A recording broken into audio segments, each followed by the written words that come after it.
Welcome back to Project RSX, guys. Today we're on episode 12. If you guys didn't watch the last episode, I end up installing these diamond car mats that I got as a birthday gift, and I really wanted these because it will help protect the inside of my vehicle from snow and salt. So yeah, check out that video if you haven't already. In today's episode, of course, we run into some more problems with the RSX. I do get the benefit of having my girlfriend help me go and pick up parts. Like, subscribe to stay up to date with the series. Guys, enjoy the video. I'm making this video because, as you guys know, with project cars, things always break or fail. The car I had before this was a 2009 Toyota Camry, and I had no problems other than tires, brakes, oil changes, you know, just the regular stuff. And now on this car, although I do love her very much, the alternator, I suspect, is gone because I went through a drive-through for a car wash. I put my car in neutral, went through the car wash, got through the other side, and my car's dead. I try starting it, battery's done. I get it boosted, I come back home, and I check the battery voltage, and it said 13.5. But it should be at 14 at least. At 14 volts, it's at 13.5. I'm pretty confident it's the alternator. Let's see what's going on here, you know what I'm saying? Yeah. Okay, after popping the hood, here's the alternator, by the way. Alternator's right down there, so it's not bad. So what I'm gonna do right now is test my battery. I just want to know what the state of charge is, and you see here it's at 12 volts. It should be at 12.6. So my battery voltage is not 100% charged, but there's no point in charging the battery if the amperage is low. So this next test I'm doing with this tester is going to see how much amperage my battery can put out. If my battery can't put out a lot of amperage, then the starter motor isn't going to be able to turn over the engine. So the CCA is the cold cranking amps. That's what CCA stands for, cold cranking amps of the battery. So it's a rating on the battery. Mine is 460 amps. When I test this battery, it should be fairly close to 460.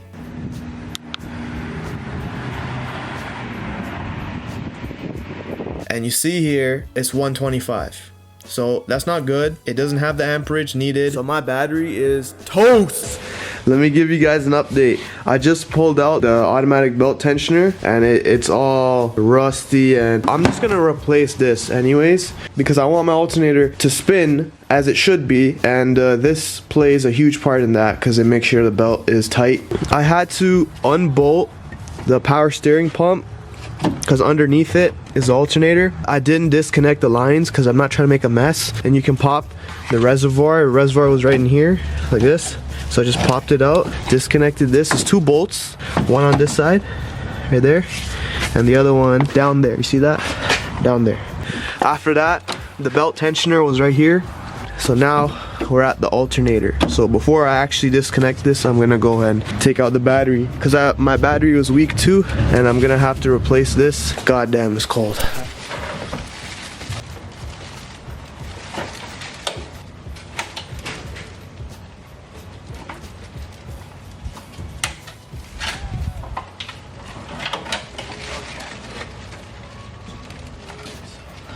So battery's out right here.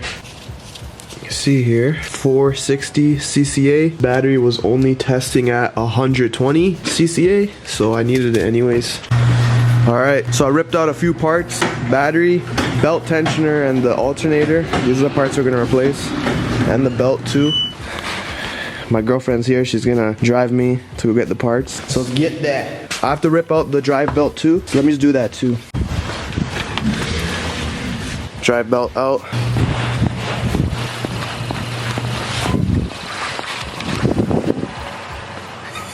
Alright,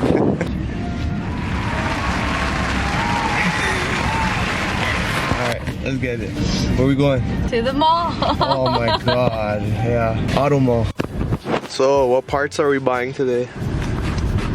What parts? The alternator Yeah? and the battery. Nice, okay. 2 other things, but you probably won't get them. The belt. Yeah? And one other thing related to the belt. What does the belt need to be? What does the belt need to be? Tight. Yeah? So what tightens the belt? I don't know. What tightens the belt? The tensioner.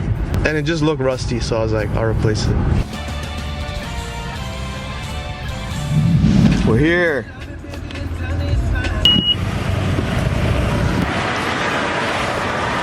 Hello. Alright, battery and the belt. The alternator. What? The alternator. Which one's that? The one on the other side. This one? No, the other one. This one? No, the other one. Yeah, that one. Alright, let me go. New tensioner, new belt, new battery, new alternator. The battery, you see this one, 430 cold cranking amps. So I'm gonna test this battery first. Right there, right here.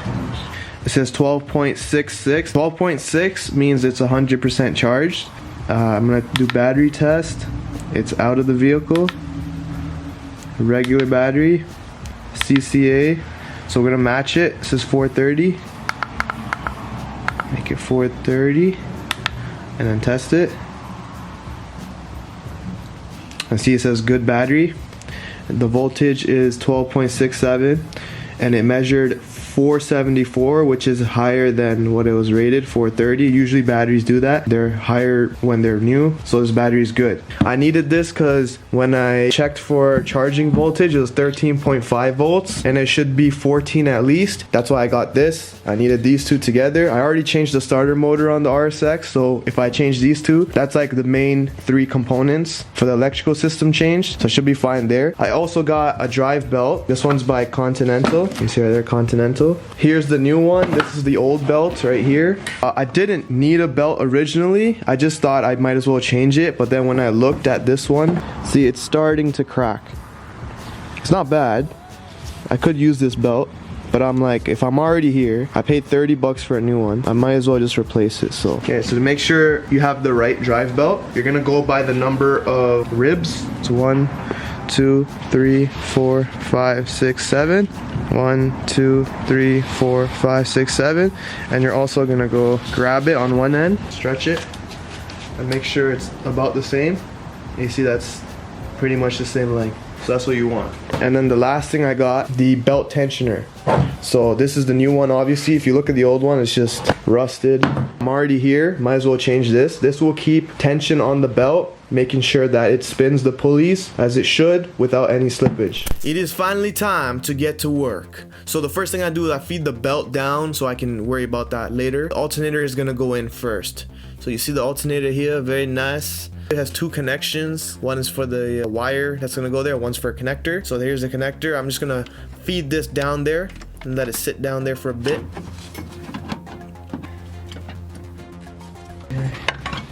So now I'm just starting one of the bolts, and my girlfriend here took the opportunity to absolutely take advantage of me in this position.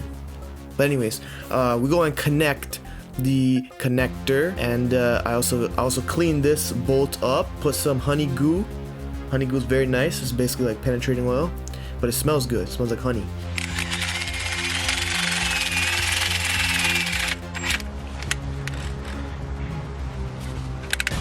Now alternators installed.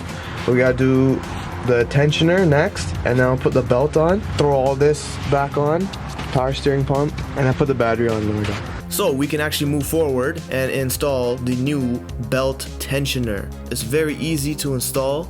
You're supposed to take the pulley off, but it sits in like this. Just starting everything by hand. Always start your bolts by hand first, and then this pulley you see, now we can install that after. Very nice. Okay.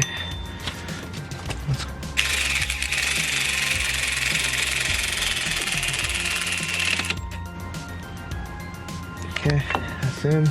I put the power steering pump in. I routed the belt, so now you see the belt's all the way up here. I'm not gonna be able to put it onto the pump until I relieve the tension. So this might grind some of your guys' gears, but I had to do this. As you can see, I am relieving the tension. I made sure the belt was routed properly. It wasn't off of any pulley, but I still had to use a pry tool. Calm your panties.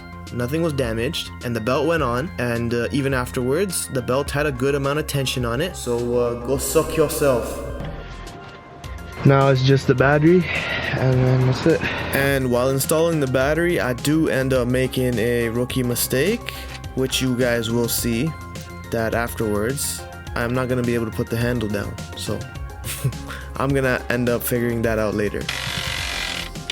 I had to find a new zip tie for my ghetto hold down for my battery. Don't worry, I will change this in the future. And then here's when I realized that I messed up. Okay. Cute. Fuck. What? Fuck, I was supposed to put this down. Oh my goodness. But that's okay, I can fix that anytime. So now is the moment of truth. We must start the vehicle. Da-na-na-na-na-na. Background music.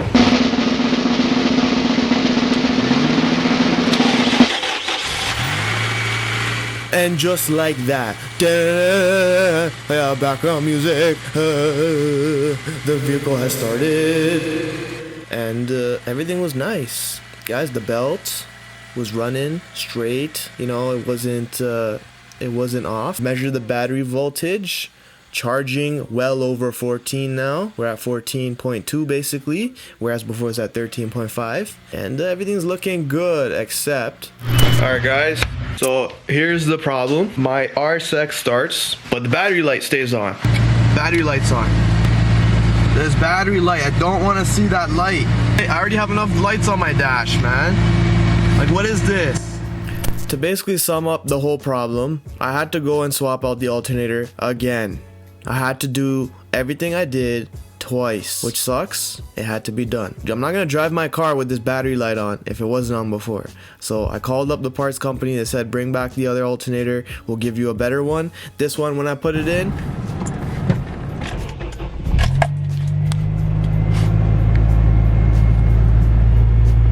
a lot better. Battery light went off, and now it was even charging at a higher voltage than the other one. So everything worked out. A big shout out to my girlfriend for being my girlfriend. Yeah, hope you guys enjoyed this video.